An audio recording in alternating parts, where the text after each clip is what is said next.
Good morning, everyone, and welcome to Ferguson's first quarter earnings conference call and webcast. Hopefully, you've had a chance to review the earnings announcement we issued this morning. The announcement is available in the investor section of our corporate website and on our SEC filings webpage. A recording of this call will be made available later today. I want to remind everyone that some of our statements today may be forward-looking and are subject to certain risks and uncertainties that could cause actual results to differ materially from those projected, including the various risks and uncertainties discussed in the section entitled Risk Factors in our Form 10-K. Also, any forward-looking statements represent the company's expectations only as of today, and we specifically disclaim any obligation to update these statements. In addition, on today's call, we will also discuss certain non-GAAP financial measures. Please refer to our earnings presentation and announcement on our website for additional information regarding those non-GAAP measures, including reconciliations to their most directly comparable GAAP financial measures. With me on the call today are Kevin Murphy, our CEO, and Bill Brundage, our CFO. I will now turn the call over to Kevin. Thank you, Brian, and welcome everyone to Ferguson's first quarter results conference call. On the call today, I'll cover highlights from our first quarter performance, and I'll also provide a more detailed view of our performance by end market and by customer group before turning the call over to Bill for the financials. I'll then come back at the end to give some closing comments before Bill and I take your questions. Focusing on the first quarter, our associates delivered solid results that were in line with our expectations as we lapped strong comparables. Our dedicated associates have remained focused on execution, continuing to go above and beyond to serve our customers, helping to make their projects more simple, successful, and sustainable. As expected, we saw a modest revenue decline of 2.8% in the quarter in a challenging market. We delivered solid gross margins and were diligent in managing costs, delivering adjusted operating profit of $773 million, down 10.5%, but delivering an adjusted operating margin of 10% and adjusted diluted earnings per share of $2.65. Over the 3 years since fiscal 2021, this represents sales growth of 43%, adjusted operating profit growth of 60%, and adjusted diluted earnings per share growth of 74% for the first quarter.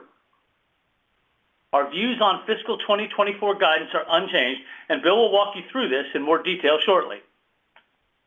We're confident in the strength of our business model as we go forward. And turning to the performance by end market in the U.S., net sales were down 2.7% as we lapped strong comparables and markets remain challenged. Residential trends have remained broadly consistent with the prior quarter, with markets impacted by the slowdown in new residential construction and in areas serving the project-minded consumer. Repair, maintenance, and improvement has seen greater resilience, particularly with our core trade professionals and in high-end remodel. But the markets were down in the first quarter as expected. Our residential revenues, which comprise just over half of U.S. revenue, declined 7% in the quarter. Non-residential markets outperformed residential due to commercial and industrial activity. Areas such as data centers and manufacturing have held up much better than other areas such as office and retail. Overall, net sales in non-residential grew by 2% during the quarter. While we expect growth rates will fluctuate over time, our intentional, balanced end market exposure positions us well. Shifting now to revenue growth across our customer groups in the U.S. Residential trade plumbing declined by 12% against a 15% prior year comparable growth, as subdued new residential construction activity weighed on performance. Leading indicators such as new residential permits and starts have stabilized but remain below prior year. HVAC grew by 4% with a 2-year stack growth rate of 22%, driven by the execution of our HVAC growth strategy. Residential building and remodel revenues declined 3% against a 21% prior year comparable. Residential digital commerce declined by 14% as weaker consumer demand has persisted. Waterworks revenues were down 1% against a prior year growth comparable of 27%. Demand and bidding activity remains healthy, and we benefit from a broadly diversified business mix, including residential, commercial, public works, municipal, meters and metering technology, water and wastewater treatment plant, soil stabilization, and urban green infrastructure.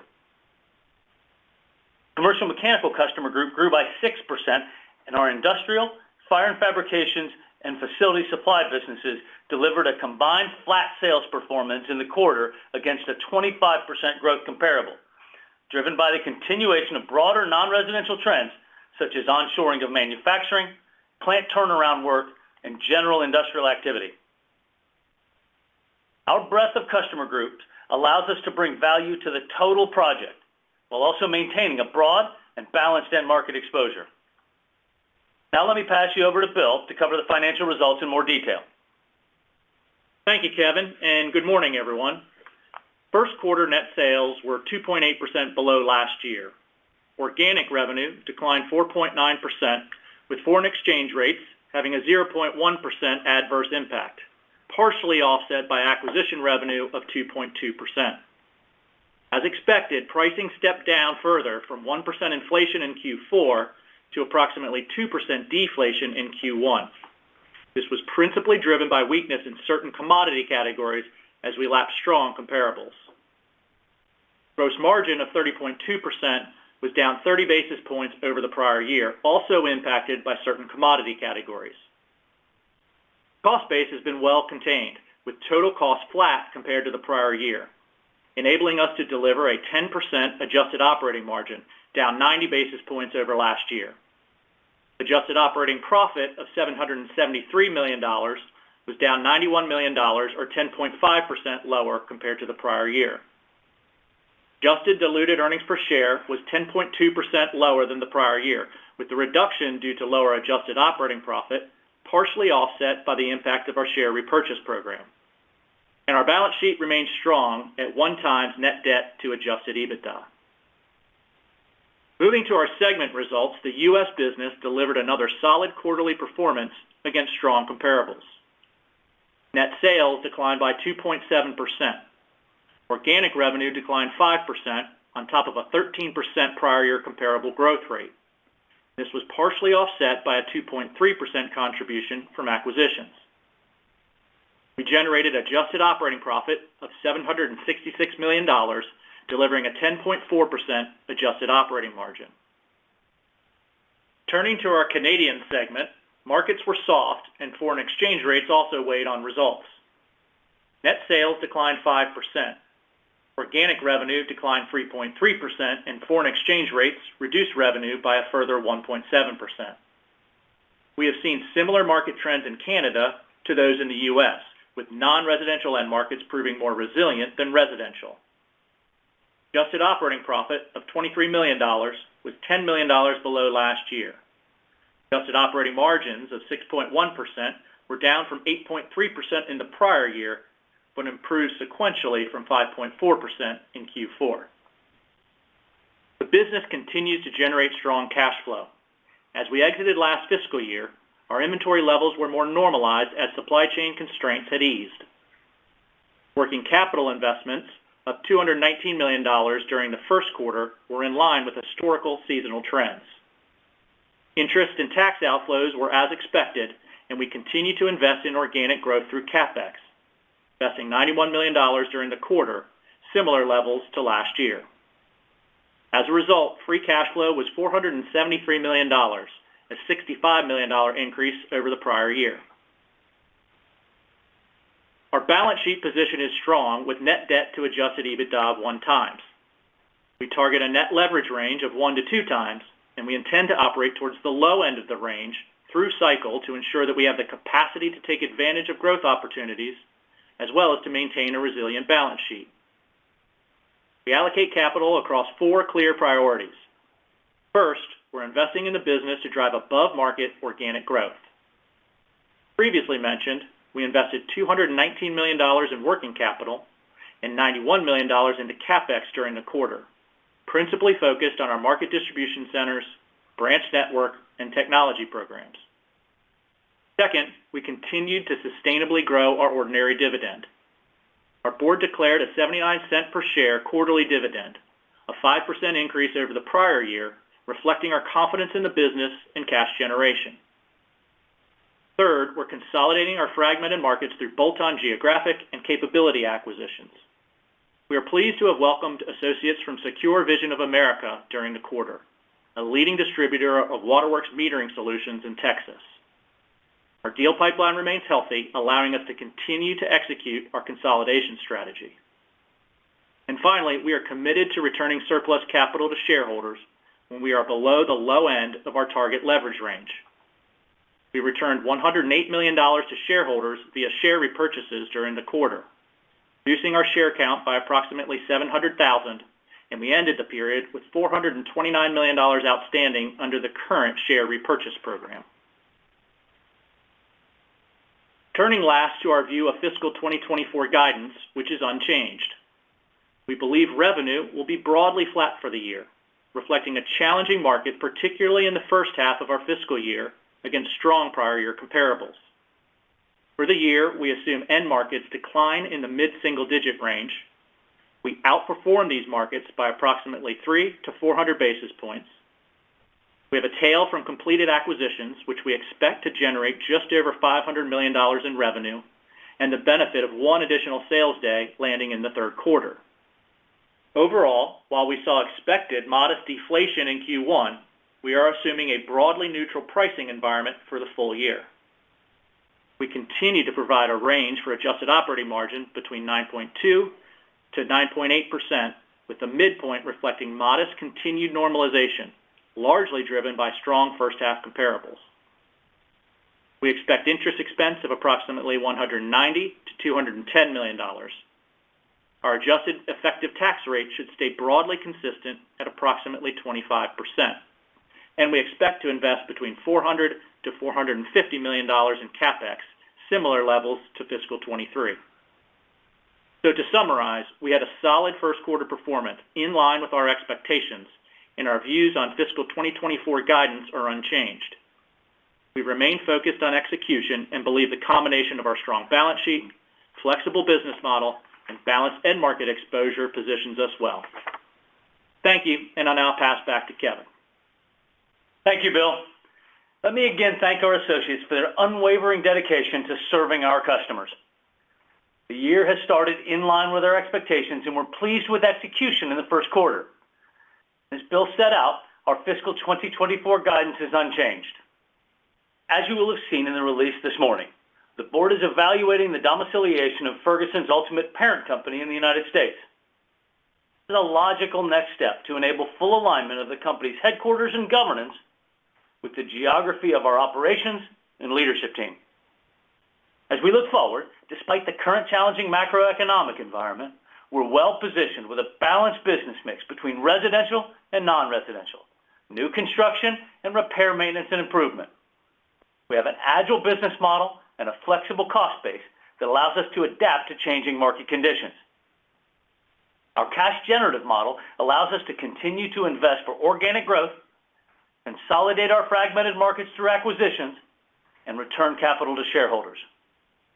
We intend to do this while maintaining a strong balance sheet, operating at the low end of our target leverage range. We've consistently executed on these priorities for many years, and this has supported a long-term track record of outperformance and disciplined deployment of capital. Over the 10 years to end of fiscal 2023, our revenue compounded annual growth rate has been 9.6%, with a 14% adjusted operating profit CAGR, while also returning $11 billion to shareholders in the form of dividends and buybacks. As we consolidate our markets, we've reliably delivered organic market outperformance of 300 to 400 basis points, while bringing in approximately 50 acquisitions in the past 5 years alone. Our scale and breadth allows us to leverage our competitive position across our customer groups in order to benefit from emerging multi-year tailwinds in our end markets.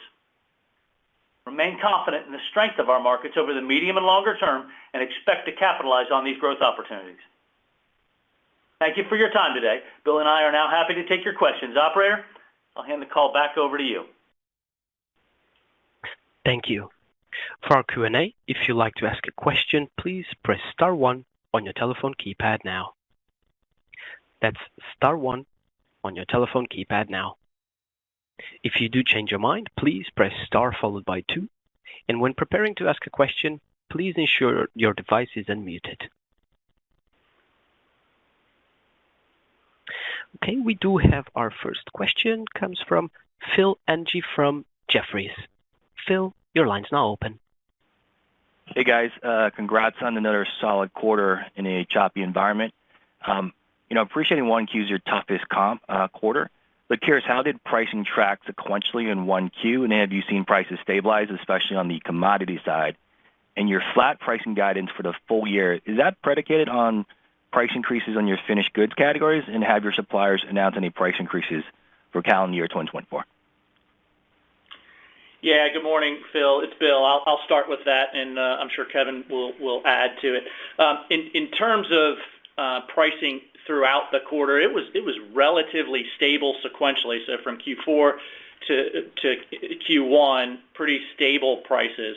In terms of through the months, commodities stepped down a touch as the comparables were very difficult stepping through Q1 of last year, but relatively consistent, not a lot of movement.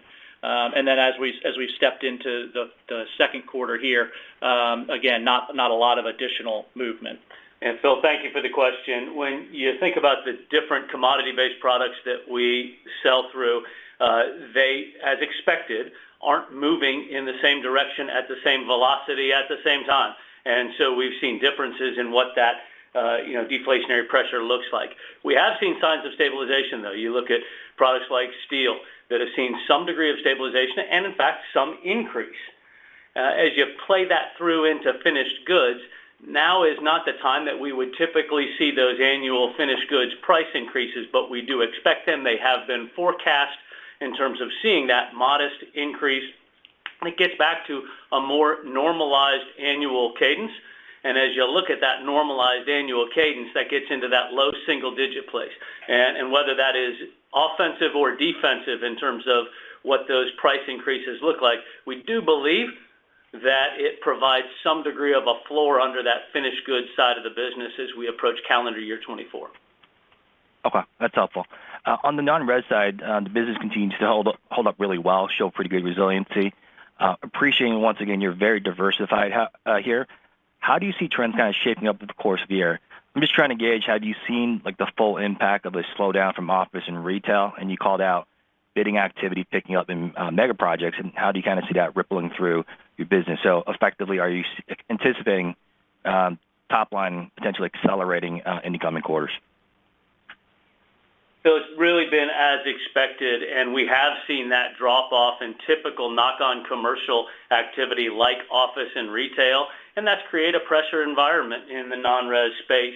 What we've also seen, though, is as you've seen a drop off in, say, distribution center or warehouse activity, you've seen a fairly strong pickup and continuation of data center activity, especially with what's happening in the AI space. And these projects are very good for us across multiple customer groups, from underground water, wastewater, through commercial mechanical, fire suppression, and the like. As you think about the mega project landscape, as we've discussed, these are going to be longer projects. The bidding activity continues to be quite strong. The open order volumes that we're seeing continue to pick up, and we're actually seeing and experiencing revenue growth inside of those mega projects. They're just taking a great deal longer, and that was really as expected.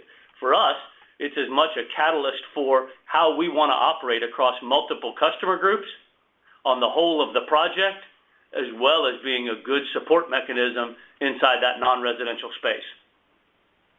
Okay. Appreciate all the great color. Thanks a lot, guys. Thanks, Phil.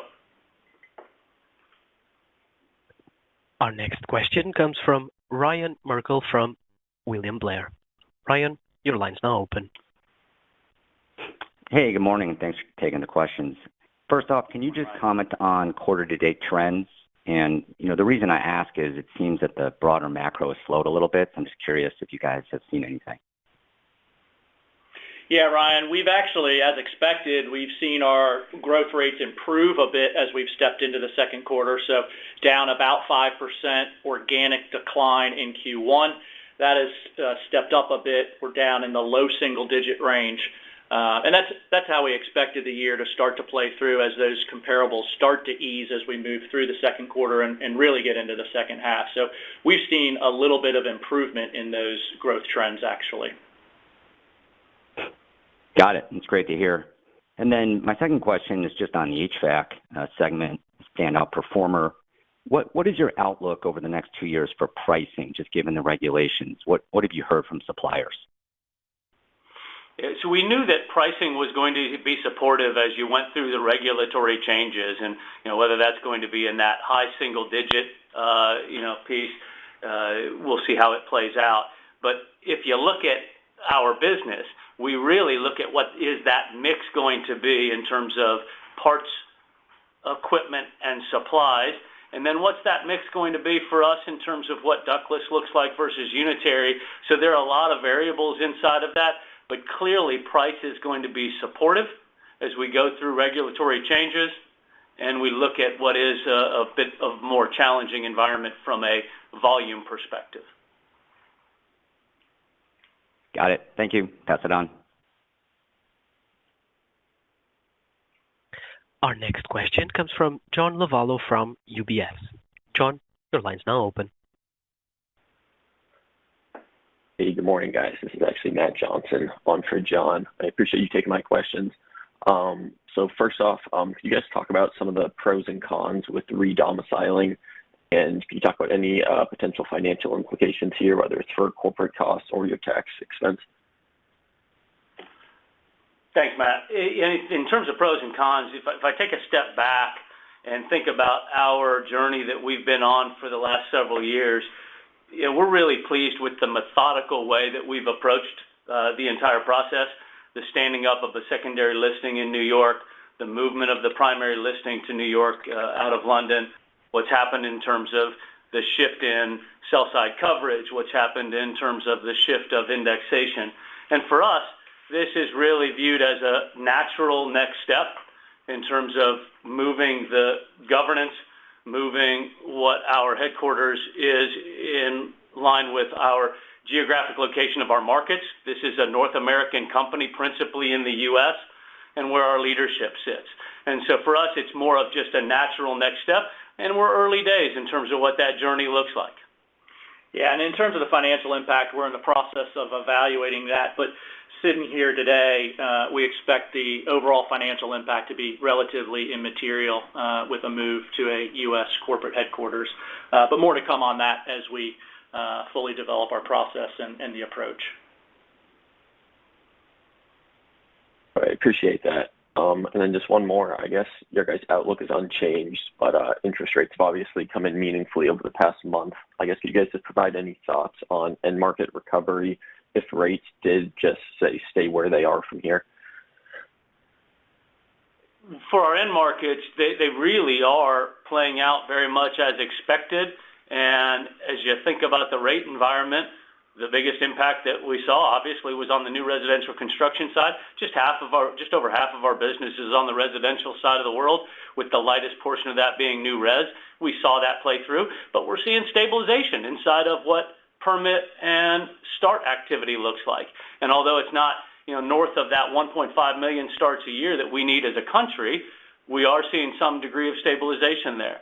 As you think about what the rate environment is doing on the non-res side, yeah, we have pressure, and there's going to be some fits and starts, maybe some pauses, even on the mega project side. But generally speaking, we see that continuing to play out very much as expected, with knock-on commercial being pressured, but data center activity, mega projects continuing to press on in light of the interest rate environment that we're in today. Thanks, guys. Thanks, Matt. Our next question comes from Mike Dahl from RBC Capital Markets. Mike, your line's now open. This is actually Chris Kalana for Mike. Just shifting over to margins, I was hoping to get your latest thoughts on the trajectory for margins this year, first half versus second half, realizing the guidance is unchanged, but just your latest views on dynamics there. Yeah, really no change in that as we look at the full year, Chris, expecting that operating margin to land in that 9.2 to 9.8 range. As we talked about on our fourth quarter call, as we set that guidance out, we're expecting that midpoint, expect some modest continued normalization, and most of that coming in the first half of this year. As you just saw, the 10% operating margin down from last year, and that was very much as expected. We expect as we go through the second quarter to have a bit of continued pressure given the really strong second quarter we had last year, and then some improvement as we step into the second half as growth stabilizes, to Kevin's point that he just walked through, and as we returned back to growth and get back to broadly flat revenue for the year. Got it. Yeah, appreciate that color. And then just shifting over to capital allocation, with share repurchases kind of stepping down sequentially this quarter. Just wanted to get your latest thoughts on capital allocation priorities and how the M&A landscape is looking today. Yeah, really no change in terms of how we're executing that. Our intention is to operate towards the low end of our leverage range, 1 to 2 times. We're sitting right at the bottom end of that range right now. And so as you saw from an acquisition perspective, one small acquisition completed in the quarter, but the deal pipeline is pretty healthy. So we're maintaining some capacity there to continue to consolidate our markets. But you should expect us to operate towards the low end of that range and continue to execute our capital priorities across that 4-step priority order.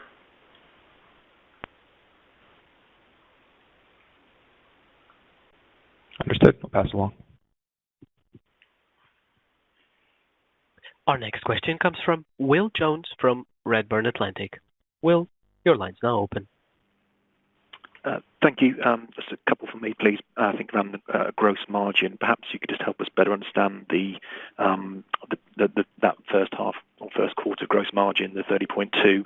Would you be willing to draw out what the commodity impacts were against that, and what was working in your favor to still deliver that good gross margin despite the commodity effects? And then secondly, just when we think about gross margins with regard to mega projects, just as you go through the bidding process there, any more insights into whether those mega projects might be gross margin accretive or not relative to normal non-res projects? Thanks. Yeah, well, we were pleased with the team's execution on gross margins in the first quarter, staying above that 30%, delivering 30.2%. And we had expected a little bit of a step down coming out of Q4. You may recall in Q4 we were at 30.6%, but we talked about some one-time inventory gains as we sold through some older inventory. As I think about that 30.2%, yeah, there's a little bit of pressure from a commodity perspective, but the team's really executing well with own brand sales. That continues to be about 10% of our revenue, and that's, as you know, gross margin accretive. And then really good pricing discipline in the field as we're managing through what is a tricky time from a commodity perspective. So really good execution. Yeah, building on that, Will, the team did a great job from an execution perspective, and gross margin pressure was less so of an impact than gross profit dollar was. As you think about deflation in the commodity markets, a lower gross profit dollar on the gross margin is relatively consistent. When you think about the mega project landscape and the approach, the group is doing a very good job of selling value-added services, selling our product strategy to make sure that our gross margin is relatively consistent as we approach that mega project landscape. And in fact, if you look at our non-residential business today, I mean, what's clearly evident in the numbers, there are more commodity-based product impacts on the non-residential side, and yet that business is in a growth territory. And so volume growth inside of the non-residential space is something we're pretty proud of as we're sat here today. Thank you. Thank you. Thanks, Will. Our next question comes from Patrick Baumann from JP Morgan. Patrick, your line's now open. So thank you. Good morning. Thanks for taking my questions. First one, I maybe dive into the customer groups a little bit. The commercial mechanical growth, improved nicely, I thought, versus the fourth quarter there. Anything particular to call out in terms of drivers? Was it more RMI focus or any particular verticals within that drove that? And then, I'll leave that one there, and I'll go to the next one.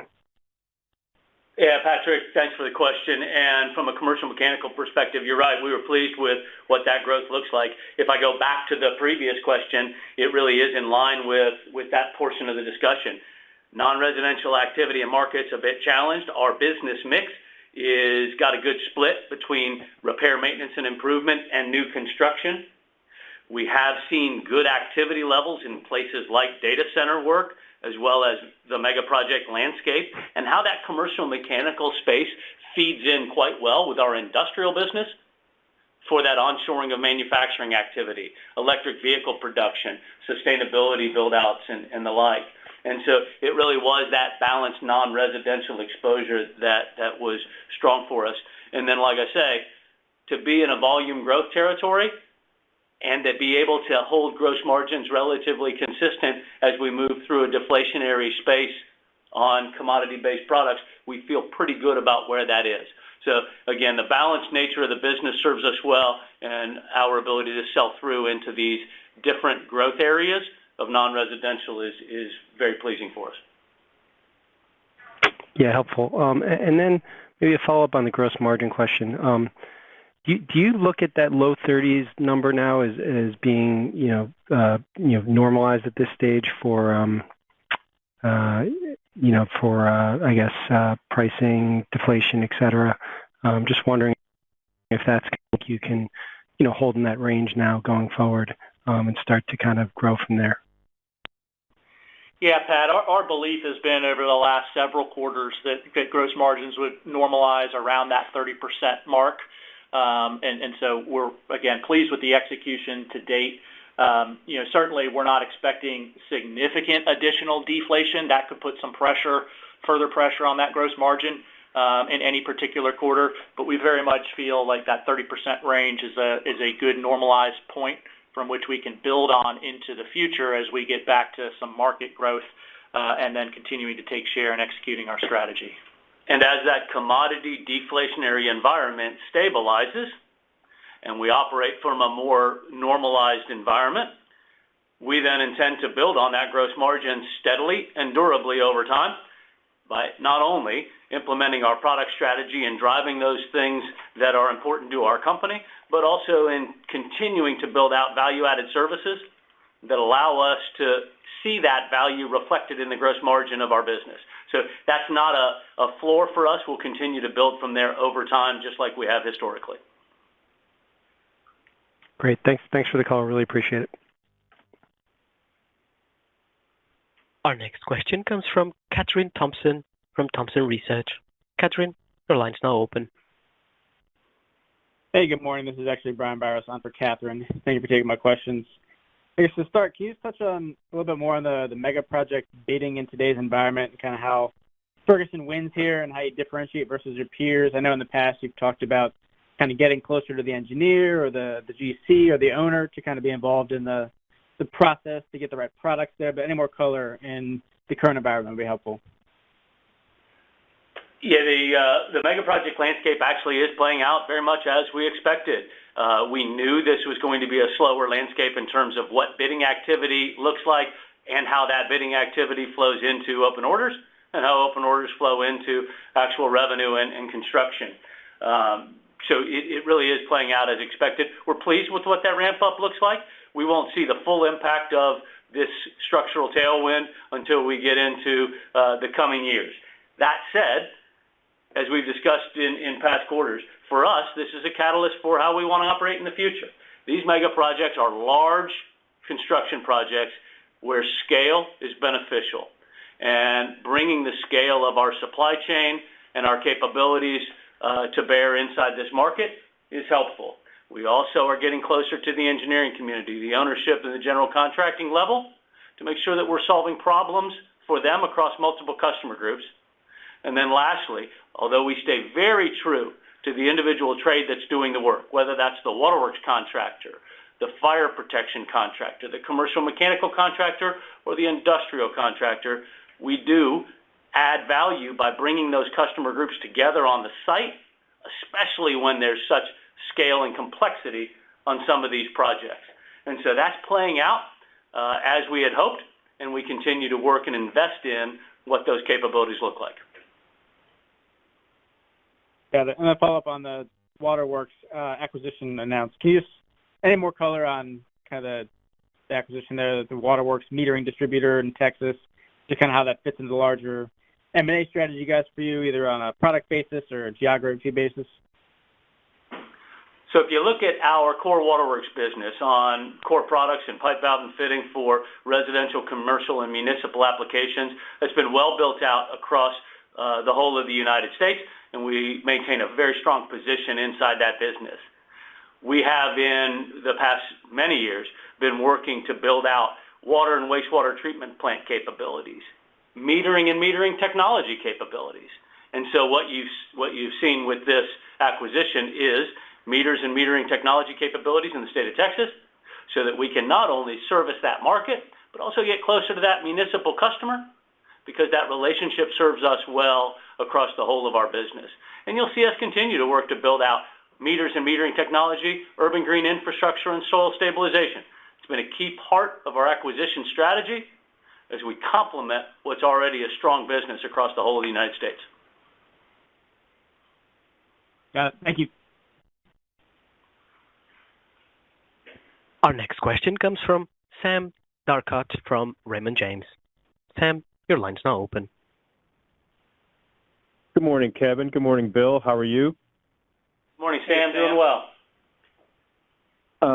Two questions, and these are both kind of follow-ups to a certain degree. Bill, you mentioned that you expect the debt leverage to remain at the low end of the range for the foreseeable future, but you obviously can't always control when really attractive things come to market. I was just curious as to what the organization's bandwidth and appetite is in making larger scale M&A right now, perhaps away from the core business. And I ask this in light of the fact that obviously there's a major energy PVF player that's ostensibly looking into a sale, and you're seemingly one of the only strategic players with the balance sheet to comfortably ingest such a transaction. So I'm just curious as to the interest, maybe not with that particular situation in particular, but in general for larger scale M&A right now with the organization. Thanks. Yeah, Sam, I'll start and talk a little bit about how we view leverage and capacity from an acquisition standpoint, and I think Kevin will probably weigh in on the strategy side of how we're thinking about, customer groups and large-scale M&A. To your point, operating at the low end of our range gives us quite a bit of flexibility. If you think about roughly a $3 billion EBITDA business, a 1 to 2 turn leverage range gives us roughly $3 billion of capacity were we to scale all the way up to 2 times. We intend to operate towards the low end to give ourselves the capacity to scale up. In general, what you've seen out of us and what our industry lends itself to are 10,000 plus small to medium-sized competitors. And so to Kevin's point earlier in the day, we've done over 50 acquisitions in the last 5 years, mostly in that small to medium-sized range. Sometimes those are a bit lumpy and they come together. You saw only one this quarter. Sometimes we'll do 3, 4, 5, 6 in a quarter. So we want to maintain that capacity.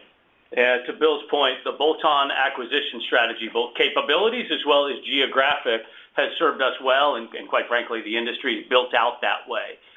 When you think about platform acquisition or larger scale acquisition, we will in fact look at that as we look at customer group expansion.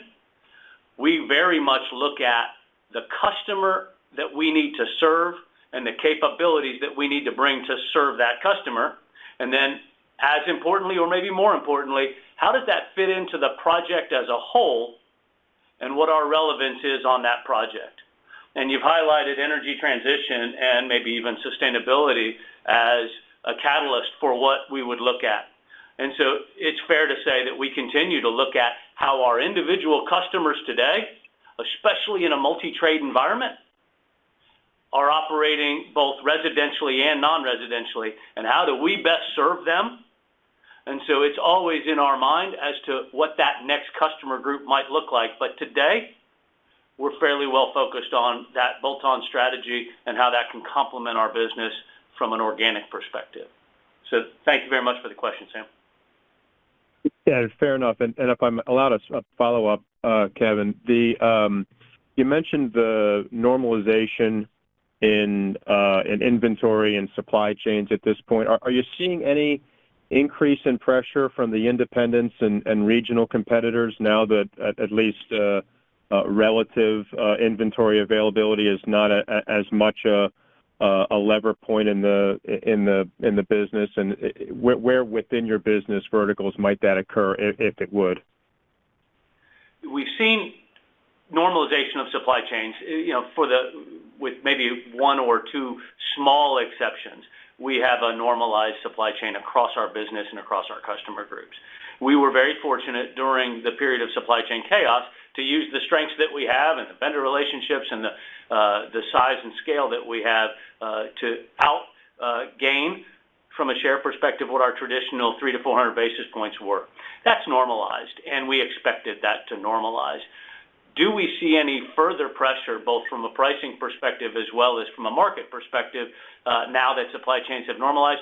No, we don't. In fact, the majority of the deflationary activity, as we discussed, as we talked about earlier, really came from commodity-based input as opposed to what's happening in the overall market. So we don't see any abnormal pressure that we wouldn't normally see inside of these markets. Very helpful. Thank you. Thank you, Sam. We currently have no further questions, so I'd like to hand the call back to Kevin Murphy for closing remarks. Please go ahead. Yeah, thank you, operator, and thank you all for your time today to take part in the call. We really appreciate that time.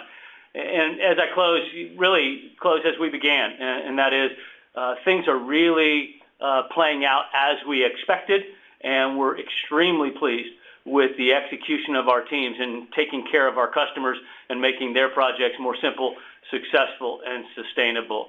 We're confident in the medium and long term of these markets, both residentially and non-residentially, and some of the structural tailwinds that we're seeing develop. The strength of our business model will continue on, and we've got great confidence in it. So thank you very much. Please take care, and we'll talk soon. Thank you.